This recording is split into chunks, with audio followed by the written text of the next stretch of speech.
I'd love to take a moment as we sit down together to address some of the most common themes that we heard and get your quick expert take, some short practical guidance that teachers can use right away. So one of the questions that we saw was, as schools shift toward science of reading aligned instruction and away from 3Qing, how can educators use prompts effectively while teaching with decodable text without undermining the goal of phonics-based reading? Yeah, that's a really great question, and one that a lot of teachers have asked me and are struggling with, those who use the three queuing systems for so long. So let's sort of backtrack a little bit and talk about when teachers were using the three queuing systems, they were really encouraging children to do lots of things to figure out words and really focusing more on using context and guessing what it was instead of focusing on what was right in front of them on the page, the print. And some of that came from the fact that the books they were reading weren't highly decodable. So that children didn't have the tools to figure out those words. What we're asking now is that children focus on the print. We know about orthographic mapping words, how we have to attend to the letters and the sounds and the meaning and so on. We want them to focus on working through the word as best they can with the tools they have. And because decodable texts are so tightly controlled, they should have the tools to figure out the vast majority of the words.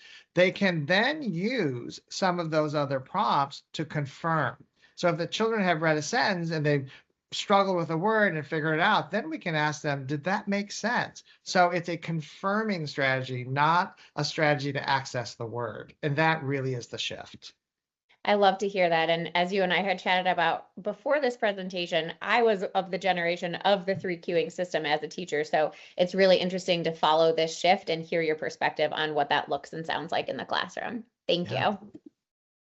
So the next question we received are, what are meaningful ways to engage families in supporting decodable reading at home, particularly for families who speak a language other than English?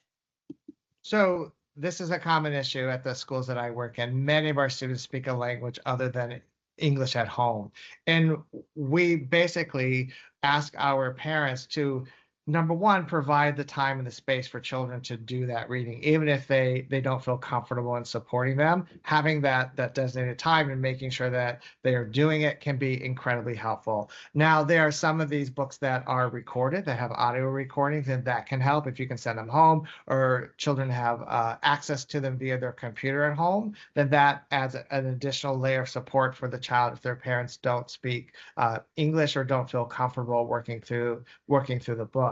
I like the fact that the Decode and Discover books have all this extra content in them that parents can access. Like, there are questions there they could ask. There are some visuals they could use. There are lots of other resources that can help bring that experience to life for the parents because it's right there in front of them. Absolutely. And that at-home extension to have your fingertips at those resources as an educator is invaluable. So thank you for sharing. And then our last question today is, what does effective decodable text look like in practice?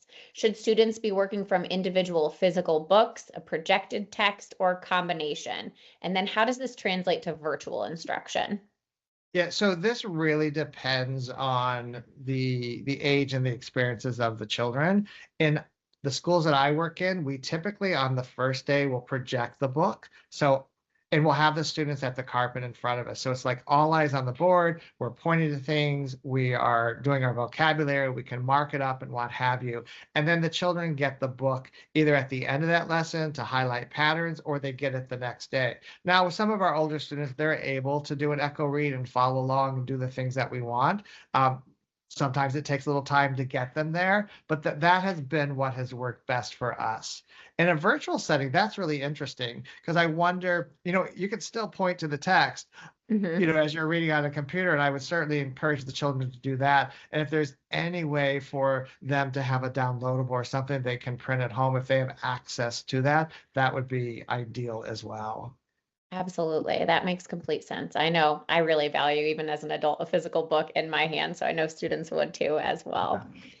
So this insight was incredibly helpful. Thank you so much for grounding our work in research and in classroom reality, as well as sharing practical guidance with educators today. My pleasure.